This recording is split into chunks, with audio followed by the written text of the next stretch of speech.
பாக்குறதுக்கு லட்சணமா இருக்காளா? Hi friends, welcome to my channel. நம்ம இன்னைக்கு பாண்டியன் ஸ்டோர்ஸில் இன்றைய எபிசோடை பார்க்கலாம். ராத்திரி கோமதியும் பாண்டியனும் உட்காந்துருக்காங்க. ரொம்ப சோகமாக இருக்கிற மாதிரி நடிச்சுக்கிட்டு, அண்ணே இந்த மீனா என்னை ரொம்ப பேசிடுச்சு, சாயந்தரம் அத்தாச்சி கேட்பாங்கன்னு நினச்சேன், அவங்களும் கேட்கவே இல்லை அப்படின்னு சொல்லிட்டு பாண்டியன்ட்டு சொல்கிறாங்க.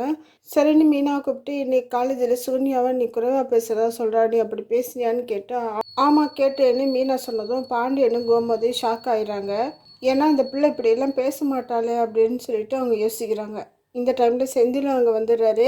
செந்தில் என்ன விஷயம்னு கேட்டோன்னே செந்தில்கிட்ட கோமதி விஷயத்தை சொல்ல, காலேஜில் என்ன நடந்தது, இந்த ஒல்லிக்குச்சி சுகன்யா என்னவெல்லாம் ட்ராமா போட்டுச்சுன்னு சொல்ல முயற்சி பண்ணுறாரு செந்தில். மீனா செந்திலை தடுத்து, நான் பேசினது தப்பு தான், சாரி சித்தின்னு சொல்லிடுறாங்க. ஒல்லிக்குச்சி சுகன்யாவுக்கு தான் பெருசாக சாதிச்சதா தோணுது. அப்புறமா பழனிட்டு நடந்த விஷயத்தையெல்லாம் செந்தில் மீனாவும் சொல்கிறாங்க. அப்படியே செய்தி நான் பார்த்துக்கிறேன்ட்டு பழனி சுகன்யா ரூமுக்கு போகிறாரு. ஏன் நீ அரசியை கூட்டிகிட்டு போனேன்னு சொன்ன, குமாரையும் அரசியையும் சேர்த்து வைக்கிறத அவன் திட்டமானு பழனி கேட்குறாரு. இரு எதுக்கு இப்போ வானத்துக்கு பூமிக்கு குதிக்கிற, அந்த மீனாக்கி கொடுத்து அனுப்புனாளா அப்படின்ட்டு சுகன்யா கேட்குறாங்க.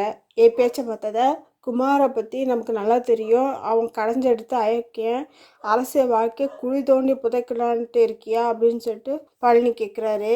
ஏறு, நீ என்ன நினைக்கிற, நீ மீனா கூட சேர்ந்துட்டு ஏன் வாழ்க்கையை குழி தோண்டி புதைக்கலான்னு இருக்கியான்ட்டு சுகன்யா பழனியை கேட்குறாங்க. பார்க்க லட்சணமாக அழகாக இருக்கான்னு சொல்லிட்டு அம்மால உனக்கு அம்புட்டு பாசமான்ட்டு கேட்டதும் பழனிக்கும் வந்து சுகன்யா பழையன்னு ஒரு அற விடுறாரு. இப்படியெல்லாம் பேச உனக்கு நாக்கு கூசலையான்ட்டு பழனி கேட்குறாரு. அப்போ அவளை சொன்னால் உனக்கு கோவம் வருது அப்படி தானே அப்படின்னு சொல்லிட்டு சுகன்யா சொன்னதும் சுகன்யாவோட கழுத்தை பழனி நெரிக்கிறாரு. இயல்பிலேயே நல்ல மனுஷரான பழனி தண்ணிலைக்கு வந்து சுகன்யாவோட கழுத்துல இருந்து கையை எடுத்துடுறாரு. ஒரு ராட்சசியை கட்டினது ஏன் தப்பு தான்ட்டு தலையில அடிச்சுக்கிறாரு. உடனே சுகன்யா ஐயோ இதை கேட்க நாதி இல்லையான்ட்டு ரூம்ல இருந்த பொருட்களை எல்லாம் போட்டு உடைக்கிறாங்க. சத்தம் கேட்டு ஓடி இருந்த பாண்டியனும் கோமதியும் என்னாச்சு பழனி, என்னாச்சுன்னு சொல்லிட்டு கதவை தட்டுறாங்க.